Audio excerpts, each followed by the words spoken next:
सर्वधर्मा सर्वधर्मा सर्वधर्मा सुमत्यां सिरसत निवास जगत प्रणवे दास दा सिर पूरी कायनात अगे झुकदा है क्योंकि क्योंकि मेरा प्रीतम प्यारा प्रभु परमेश्वर परमात्मा ईश्वर अल्लाह गॉड एक ओंकार निराकार निरंकार स्वामी जरे जरे पत्ते पत्ते कण कण विच विराजमान है।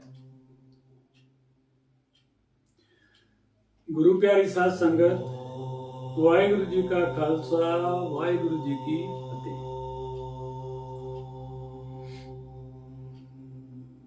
दास ये बाणी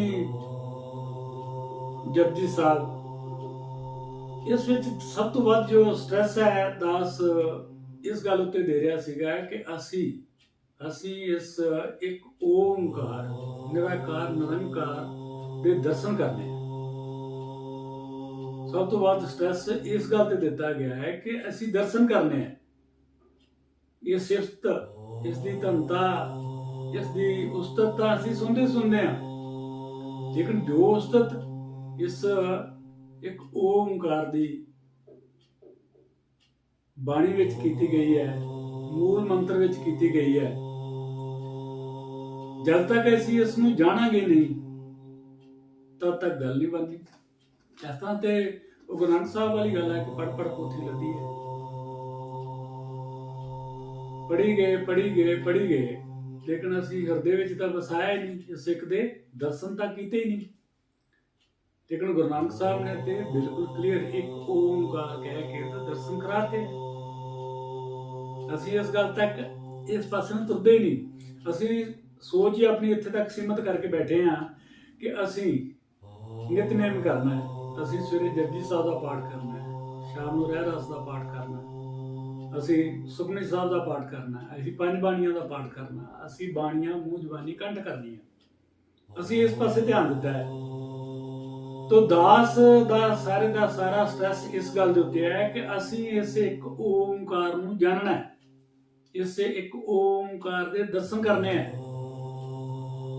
जब इस एक ओंकार दे दर्शन हो गए तो सारे दा सारा मसला ही हल हो गया। अगे सारी पहचान ही है, अगे सारी उस्तत ही है। इस ओंकार दी धनता दे ही गुण अगे गाए गए ने सारी बाणी च। दास पहला भी गल कर रहा सी कि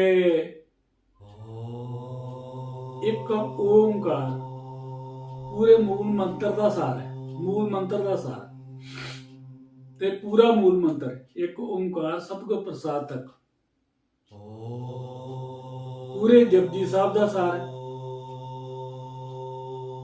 ते पूरा जपजी साहब मूल मंत्र ते एक ओंकार पूरे आद ग्रंथ साहिब श्री गुरु ग्रंथ साहब पुराण कुरान सिमरत शास्त्र वेद जो भी कुछ है सारियां दा सार है।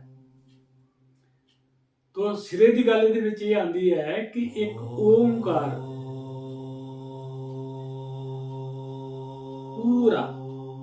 पूरियां जिन्नियां बाणियां ने गल इत्थे आके खलो जाती है कि जिन्हें एक ओंकार नूं जान लिया उन्हें सब कुछ जान लिया। उन्हें जपजी साहब का पाठ सारियां बाणियां का पाठ सब कुछ पूरा आदि ग्रंथ साहिब श्री गुरु ग्रंथ साहब बारे का ज्ञान हो जाएगा जिन्हों एक ओंकार का ज्ञान हो गया। क्योंकि बाबा नानक एक उंगल खड़ी करके कह रहा है कि एक ओंकार। बाकी पिछे दास पिछले एपीसोडों दे विच सारी गल दसी है,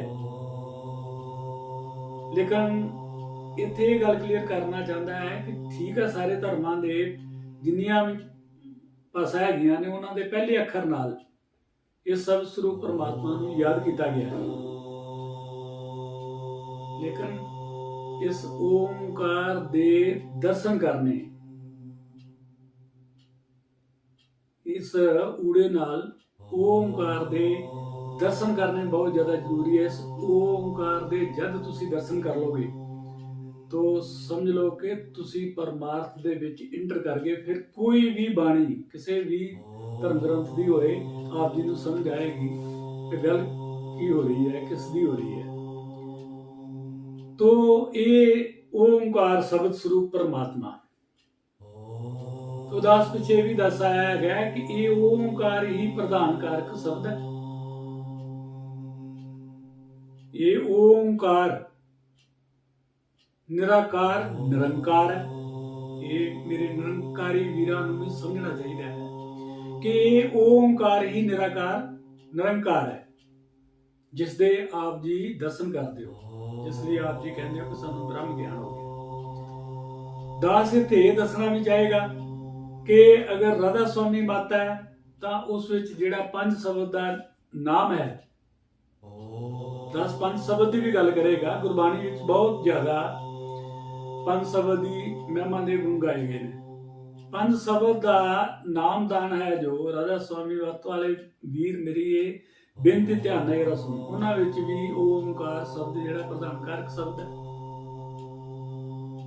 जिस तरह निरंकारी वीरां दे विच अक्सर ये गल कही पाई जाती है कि ये जो वर्जित है कि अगे इस निरंकार बारे दसना नहीं। इसे तरह इस राधा स्वामी मत दे विच यह है कि पंज शब्द का नाम है, ये गुप्त है, अपने कोल ही रखो। पर ये दास जो बेनती कर रहा है, ये गल ते बिल्कुल क्लीयर है ना कि ओंकार शब्द है जिहड़ा वो प्रधान कारक शब्द है। 4 शब्द जिहड़े इहदी परिक्रमा कर रहे हैं, बाकी 4 शब्द, और वो भी 4 शब्द, वो भी 4 शब्द आदि ग्रंथ साहिब श्री गुरु ग्रंथ साहिब दे विचों ही हैं, कि तो बाहरों नहीं है शब्द। तो इत्थे किसी तरह का भी कोई वितकरा नहीं किया गुरु नानक साहब जी दी। गुरु नानक साहब जी महाराज की जो बाणी है थे बिल्कुल मानस की जात सब एक पहचान लो। अगे ठीक है पहला धर्म बने, धर्मा तो बाद मत बने, जैन मत, बुद्ध मत, राधा स्वामी मत, मिशन बने निरंकारी मिशन, या फिर होर किन्ने कल्ट संप्रदाय ने। मतलब कृष्ण भगवान श्री कृष्ण की गल करिए तो ਉਹਦੇ ਵਿੱਚ भी अगे 5 संप्रदाय हैगियां ने, राम सरनाम वाले। तो गल तो इसे एक राम की हो रही है, इसे ही ओंकार की गल हो रही है, उन्होंने किसी भी नाम नाल पुकार लिया जाए। गुरु नानक साहब कह रहे हैं कि बलहार जावा के तेरे नाम है, अलग अलग नाम ने, लेकिन ये नाम ने जिहड़े ये ओंकार जिहड़ा नाम शब्द है, ये शब्द स्वरूप परमात्मा है। इस दर्शन करने असी थोड़ा डीपली जाइए, इस विच थोड़ा ध्यान दईए कि असी ओंकार दे दर्शन करने हैं। जब सानू ऊड़े तू ओंकार ऊड़े दी सार आ जाएगी तो अगे सारी पूरी 35 दी समझ आ जाएगी। अगे 52 अखरी भी है, जिस तरह बाणी दे विच सारे अक्षरां दा जो भी बाणी दे बिहार दे अक्षर वो कह रहे हैं, लेकिन इस ओंकार की महिमा अपरंपार है। इस ओंकार की महिमा अपरंपार है। इस ओंकार को असीं जानना, जब असीं इहनूं जान गए, इहदे दर्शन कर गए, तो साडा सारा ही मसला हल हो जाएगा। फिर साडा भगती मार्ग बहुत नेड़े हो जाएगा। असीं इस तरह भी मन सकते हैगे हां कि साडा रुपये दे विचों 90 पैसे कम हो जाना ते 10 पैसे कम सिर्फ ये रह जाना है कि इबादत। जब प्यो का पता लग जाए भी ये साडा प्यो किस तरह का है, जां उसकी पहचान हो जाए, तो फिर कहता रहिंदा। फिर प्यो नूं भी पता हुंदा कि मेरा पुत्र है, तो पुत्र नूं भी पता हुंदा कि मेरा ये प्यो है। फिर प्यो नूं भी पता हुंदा कि मेरा पुत्र बन गया जां है, तो मैं इहनूं मेरी जो भी है हर चीज़ विरासत विच इहनूं जानी है जां मैं इहनूं देनी है। तो पुत्र नूं भी पता हुंदा कि प्यो ने मैनूं सब कुछ देना है। प्यो नूं भी पता है, पुत्र नूं भी पता है। तो ये जो प्यो है ओंकार सब स्वरूप परमात्मा, असी इस दे दर्शन करने पहला दर्शन कर लांगे तो साई ही परमात्मा की पौड़ी चढ़ गई। तो इत्थे दास बेनती करता है कि अगे ठीक है धर्मां की प्रक्रिया है, वो हर एक धर्म के विच इस तरह ही अजिहा ही कुछ हो रहा है कि बस करी जाओ करी जाओ करी जाओ, अगे चली जाओ। लेकिन कोई भी काम कर लग्या, जो तुसीं कोई काम करते हो, जद उसका पहला एक पार्ट जिहड़ा तुहानूं समझ नहीं आता हैगा ते अगे तुर पोगे तो वो काम अधूरा ही होएगा। तो इस तरह की दास की सोच है ਕਿ ਤੁਸੀਂ ਸਭ ਤੋਂ ਪਹਿਲਾਂ ਓਮਕਾਰ ਸਭ ਸਰੂਪ ਪਰਮਾਤਮਾ ਦੇ ਦਰਸ਼ਨ ਕਰੋ ਤੇ ਫਿਰ ਇਹਦੀ ਇਬਾਦਤ ਕਰੋ, ਇਬਾਦਤ ਵਿੱਚ ਜੁੜ ਜਾਓ। ਫਿਰ ਇਬਾਦਤ ਕਰਨੀ ਕੋਈ ਔਖੀ ਨਹੀਂ ਹੈ, ਕਿਤੇ ਵੀ ਕੁਝ ਵੀ ਔਖੀ ਨਹੀਂ ਹੈ। ਚੱਲਦਿਆਂ ਫਿਰਦਿਆਂ, ਉੱਠਦਿਆਂ ਬਹਿੰਦਿਆਂ, ਖਾਂਦਿਆਂ ਪੀਂਦਿਆਂ, ਲਾਈਨ ਵਿੱਚ ਲੱਗਿਆਂ, ਬੱਸ ਵਿੱਚ ਜਾਂਦਿਆਂ, ਕਾਰ ਵਿੱਚ ਜਾਂਦਿਆਂ, ਕਿਤੇ ਵੀ ਤੁਸੀਂ ਕੁਝ ਵੀ ਕਰ ਰਹੇ ਹੋ, ਫਿਰ ਤੁਹਾਨੂੰ ਨਜ਼ਾਰੇ ਹੀ ਲੱਗ ਹੋਣੇ ਨੇ ਕਿ ਆ ਪਿਓ ਸਾਡਾ ਤਾਂ ਸਾਡੇ ਨਾਲ ਹੈ। ਫਿਰ ਤੁਸੀਂ ਸਭ ਬੁਰੇ ਕਰਮਾਂ ਤੋਂ ਵੀ ਪਿੱਛੇ ਹਟ ਜਾਓਗੇ ਆਪੋ ਹੀ, ਆਪਣੇ ਆਪ ਹੀ। ਜਿਸ ਚੀਜ਼ ਦੀ ਵੀ ਤੁਸੀਂ ਜਦ ਕੋਈ ਕੰਮ ਕਰਦੇ ਹੋ, ਇੱਕ ਦਿਲ ਕਹਿੰਦਾ ਕਿ ਕਰਦੇ, ਦੂਜਾ ਕਹਿੰਦਾ ਕਿ ਨਹੀਂ, ਉਹ ਤੁਹਾਨੂੰ ਸਮਝ ਆ ਜਾਏਗੀ ਕਿ ਵੀ ਨਹੀਂ ਕਰਨ ਵਾਲਾ ਨਹੀਂ ਕਰਨਾ, ਕਿਉਂਕਿ ਪਰਮਾਤਮਾ ਸਾਡੇ ਨਾਲ ਹੈ, ਅੰਗ ਸੰਗ ਹੈ, ਦੇਖ ਰਿਹਾ, ਅਸੀਂ ਇਹਨੂੰ ਦੇਖ ਰਹੇ ਹਾਂ, ਸਾਨੂੰ ਦੇਖ ਰਿਹਾ, ਹੁਣ ਤਾਂ ਕੋਈ ਮੁਤਾਲਕਾ ਹੀ ਨਹੀਂ। ਤਾਂ ਸੋ ਦਾਸ ਦਾ ਪੂਰੇ ਦਾ ਪੂਰਾ ਸਟ੍ਰੈਸ ਇਸ ਗੱਲ ਦੇ ਉੱਤੇ ਹੈ ਕਿ ਸਿੱਖ ਦੇ ਦਰਸ਼ਨ ਕਰਨੇ ਨੇ। ਤੇ ਦਰਸ਼ਨ ਤਾਂ ਦਾਸ ਪਹਿਲਾਂ ਦੱਸ ਆਇਆ, ਪਹਿਲੇ ਜੋ ਐਪੀਸੋਡ 5 ਪਾਏ ਨੇ, ਕੱਲੇ ਇੱਕ ਓਮਕਾਰ ਤੇ ਹੀ ਦਾਸ ਨੇ ਸਾਰੀ ਗੱਲ ਕੀਤੀ ਹੈ, ਓਮਕਾਰ ਤੇ ਹੀ ਗੱਲ ਕੀਤੀ ਹੈ। 6ਵੇਂ ਤੋਂ ਅੱਗੇ ਪੌੜੀਆਂ ਵਿੱਚ ਇੰਟਰ ਕੀਤੇ ਸੀ। तो दास फिर दोबारा इस गल के उत्ते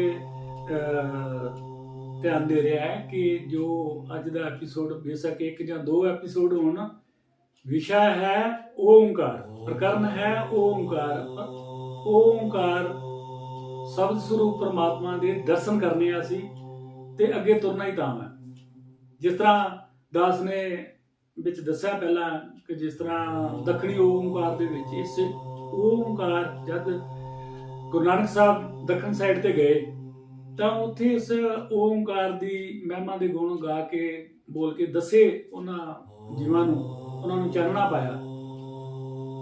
तो आप भी जानो, मतलब इस ओमकार ਦੀ ਮਹਿਮਾ ਨੂੰ ਜਾਣੋ ਤਾਂ ਅੱਗੇ ਤੁਰੋ, ਬਸ ਫਿਰ ਤੇ ਸਮਝ ਲਓ ਕੰਮ ਸਾਰਾ ਹੀ ਸਰਲ ਹੋ ਜਾਏਗਾ। ਸੋ ਇਸ ਓਮਕਾਰ ਸ਼ਬਦ ਦੀ ਜੋ ਮਹਿਮਾ ਦੇ ਗੁਣਗਾਨ ਨੇ, इधर भागवत गीता च जाके देखो, ये शब्द है ओंकार, सब स्वरूप परमात्मा है। तो इस ओंकार की सिफत भागवत के 7वें अध्याय के 8वें श्लोक में दास ये श्लोक भी पढ़ के दस दिंदा है कि इस ओंकार शब्द की महिमा का गुण इस तरह गाया है कि श्लोक है 7वें अध्याय का 8वां श्लोक,